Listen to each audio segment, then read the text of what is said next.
Good morning, good morning, good morning. And this is yesterday's kefir milk. So as you can see, I have a little mason jar. I have a paper towel and a rubber band, and underneath that, I have like cheesecloth. I don't know. I just thought it would be better. Anyway, what I do is I take a little bowl um, and a strainer. And I also take a plastic, you don't want to use a metal one. They say you can, but some say you can't, so I don't. So if you look in there, you can actually see the kefir grains are floating to the top. What you do is you pour that in there, and then you have this little, it looks like yogurt, the whey separated, so that means it's super fermented, so it's going to be a little bit more sour tasting than it would if I took it out earlier. That's just how I like it though, and it's stronger probiotic because more microbes got to grow during that time. Anyway, this is what I'm doing. I'm just pushing it through the strainer without destroying my kefir grains, and it's going through. I know it doesn't look like it is, but it is going through. And you just go back and forth and back and forth. Pour the rest in there. And keep stirring it around till it all goes through. And I'm hoping this happens a little bit faster so you don't have to watch this. This is, pretty boring. But it takes me about 2 minutes, not even a minute, to get this all through. And then just be left with the kefir grains right in the strainer. Now you don't have to rinse the kefir grains or anything like that. It's not a problem that there's a little bit of the milk from yesterday on them. It's fine. They're happy that way. Happy little kefir grains. We're getting there. Stuff is going through slow today. I think the warmer it gets out and the warmer in the house, the faster this will ferment. So, you may not need a full 24 hours. And this is being done right now with 1% milk. I'm sure if it was whole milk, it would happen even faster.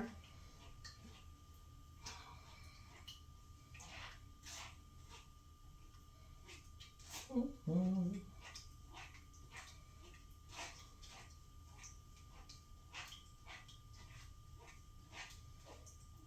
If I sound out of breath, it's because I just finished my exercise routine. It's really hot in here. I think I need to put the air on. Yeah, baby. Or just open a window. Alright, we're getting down to the kefir grains. When you activate the freeze-dried kefir grains, they a lot of pictures show them white, but when they're freeze-dried and you bring them back to life like I did, then they look almost like cheddar cheesy color, like a little bit orangey. That's nothing. That's how they're supposed to look. And we're getting down to the nitty gritty. Now you never have to throw away this kefir. The kefir grains are always going to be good. As long as you keep feeding them, they stay alive forever and they just keep growing more and more microbes. It's a lot cheaper than buying this at the store. And it's got 85% more of the probiotics and the prebiotics than anything you can buy in the store, including probiotics and prebiotics. All right, let's see, we're almost there. I'm seeing the kefir grains.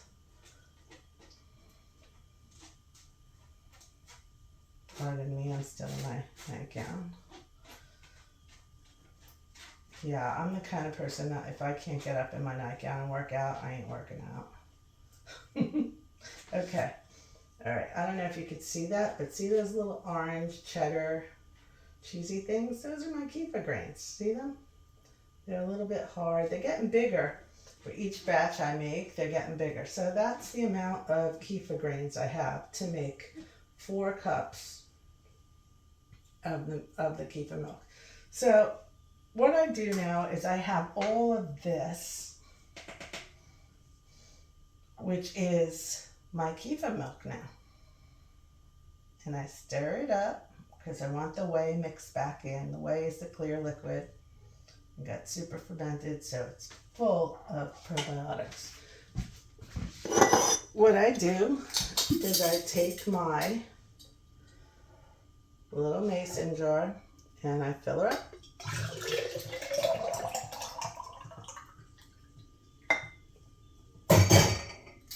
I close the lid. And then dump the outside. And that, my friends, is my kefir milk for tomorrow. I put this in the fridge.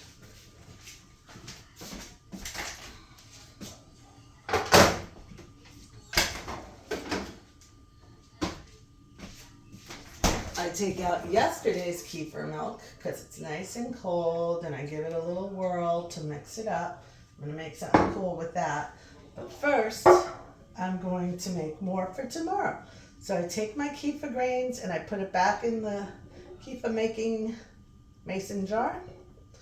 I make sure I get all my kefir grains out of the strainer using my plastic stir. I think I got them all. I try not to let anybody get away in here. Waste not, want not.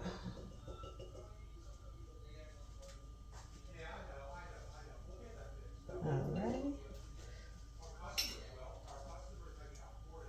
Alright. That's that with the strainer. Wipe up my little mess here.